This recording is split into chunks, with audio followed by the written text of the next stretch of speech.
আসসালামু আলাইকুম। কেমন আছো আমার প্রিয় সকল বন্ধুরা? আশা করি তোমরা সকলেই অনেক অনেক ভালো আছো, আনন্দে আছো, সুস্থ আছো।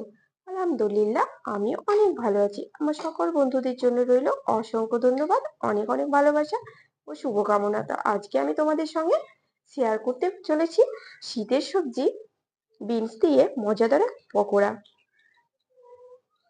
তোমরা না খেলে বুঝতেই পারবে না যে বিনস দিয়ে কিন্তু এরকম একটা মজাদার পকোড়া বানানো যায়। তো তোমরা অবশ্যই একবার ট্রাই করে দেখো বিনস পকোড়া। আর ভালো লাগলে আমার চ্যানেলটিকে লাইক শেয়ার কমেন্ট ও সাবস্ক্রাইব করে আমার পাশে থেকো। চলো দেখে নাও আমি কিভাবে খুব সহজেই এবং খুব তাড়াতাড়ি এই বিনস পকোড়া বানিয়ে থাকি। প্রথমে আমি একটা ব্যাটার বানিয়ে নিব। তার জন্য কিন্তু আমি দিয়ে দিয়েছি এখানে পরিমাণ মতো বেসন আর দিয়ে দিচ্ছি স্বাদ মতো লবণ। তারপর এখানে আমি দিয়ে দেব হাফ চামচা গোটা জিরে আর দিয়ে দিচ্ছি হাফ চামচা কালো জিরে। এখানে কিন্তু আর কোনো মশলা দেওয়ার প্রয়োজন নেই। বেশি মশলা দিলে কিন্তু একদমই ভালো হবে না, তাই আমি এখানে একেবারে কোনো মশলাই ব্যবহার করব না। এবার এখানে আমি অল্প অল্প করে জল দিয়ে দেব। দেখো অল্প অল্প করে জল দিয়ে দিয়েছি। আর কালারের জন্য আমি দিয়ে দেব হাফ চামচা হলুদের গুঁড়ো। তারপর দেখো আমি বেসনটাকে আস্তে আস্তে গুলে নেব। এখানে কিন্তু একবারে জল দেবে না, নইলে কিন্তু ব্যাটারটা পাতলা হয়ে গেলে একদমই ভালো হবে না, কারণ ব্যাটারটা একটু ঘন ঘন করতে হবে। তো এভাবে কিন্তু আমি গুলে নেব এখন। তো দেখো ব্যাটারটা কিন্তু ঘোলা হয়ে গেছে। ব্যাটারটা দিয়ে দেখিয়ে দিচ্ছি কেমন হবে। ঠিক এরকমই হবে। এটা কিন্তু খুব পাতলা ব্যাটার হবে না আর খুব মোটাও ব্যাটার হবে না। এখানে এখানে আমি পকোড়াগুলোকে মুচমুচে করার জন্য দিয়ে দিচ্ছি হাফ চামচা, হাফ চামচা ঠিক নয়, হাফ চামচার থেকে কম একটুখানি বেকিং সোডা। খুব বেশি বেকিং সোডা দিলে কিন্তু আবার ব্যাটারটা কিন্তু গায়ে লাগবে না, তাই অল্প পরিমাণে দিতে হবে। তো এখানে আমি 1 চিমটে দিয়ে দিলাম বেকিং সোডা। তারপর ব্যাটারটাকে আমি সুন্দর করে গুলে নিলাম। দেখো ব্যাটারটা কিন্তু আমার রেডি হয়ে গেছে। এবারে আমি দেখিয়ে দিচ্ছি বিনস গুলোকে। তো দেখো বিনস গুলোকে কিন্তু এখানে আমি 12 পিস বিনস নিয়েছি, আর বিনস গুলোকে কিন্তু ধুয়ে নিয়েছি পরিষ্কার করে। আর দুই দিকটা এভাবে কিন্তু এদিকটা আর এদিকটা এভাবে কিন্তু আমি কেটে ফেলেছি।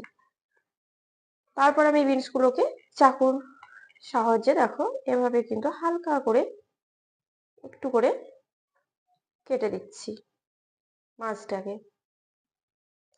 তো আমি আজকে কিন্তু বিনস গুলো কাঁচাই নিয়েছি, কাঁচা একদমই বিনস, মানে বিনস দিয়েই আমি বিনস পকোড়া করে দেখাবো। তোমরা চাইলে কিন্তু বিনস গুলোকে, যদি দেখো বিনস গুলো কচি না, তাহলে কিন্তু তোমরা বিনস গুলোকে একটুখানি ভাপিয়ে নিতে পারো। তো এখানে আমার বিনস গুলো একেবারেই কচি, তাই আমি এখানে ভাপানোর প্রয়োজন মনে করিনি, এখানে কাঁচাই করে নেব। তো বিনস গুলোকে এভাবে প্রত্যেকটাকে কিন্তু আমি কেটে নেব। এখানে আমি পরিমাণ মতো কড়াইয়ে তেল দিয়ে দেব পকোড়াগুলো ভাজার জন্য, আর এটাকে ভালোভাবে গরম করে নেব। তো তেলটা কিন্তু রেডি হয়ে গেছে দেখো। আর আমি দেখো এভাবে কিন্তু চুবিয়ে চুবিয়ে বিনস গুলোকে তেলের মধ্যে একটা একটা করে দিয়ে দেব।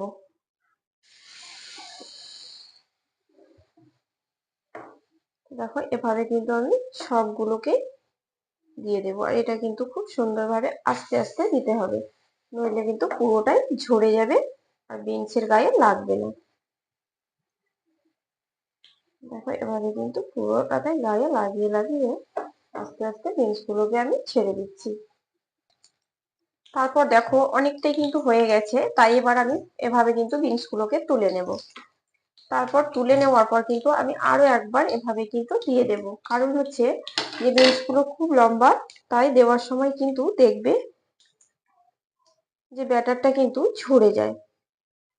তার জন্য দেখো আমি ডবল করে আরো একবার ভাজাগুলোকে কিন্তু ডুবিয়ে দিয়ে দিচ্ছি।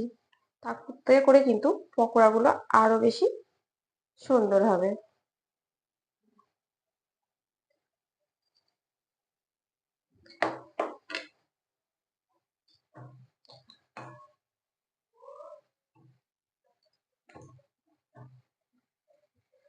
আর এটা কিন্তু সব সময় মিডিয়াম ফ্লেমে করার চেষ্টা করবে, হাই ফ্লেমে দেবে না, নইলে পুড়ে যাবে। আর লো ফ্লেমে করলে কিন্তু পকোড়াগুলো মুচমুচে হবে না। তো পকোড়াগুলো দেখো ঠিক কতটা মুচমুচে হয়েছে আর কতটা সুন্দর হয়েছে, একদমই মুচমুচে। এবারে আমি পকোড়াগুলোকে দেখো তেল থেকে তুলে নিচ্ছি। আর বাকি পকোড়াগুলোকে কিন্তু আমি এভাবেই ভেজে নেব।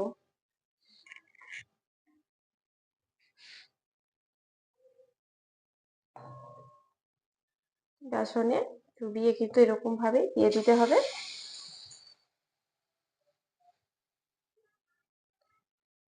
আলহামদুলিল্লাহ, বিন পকোড়াগুলো কিন্তু আমার রেডি হয়ে গেছে। আর দেখো কতটা সুন্দর হয়েছে, একেবারে কিন্তু এগুলো মুচমুচে হয়, এভাবে ভাঙলে কিন্তু ভেঙে যাবে। দেখো এতটা মুচমুচে হয়েছে।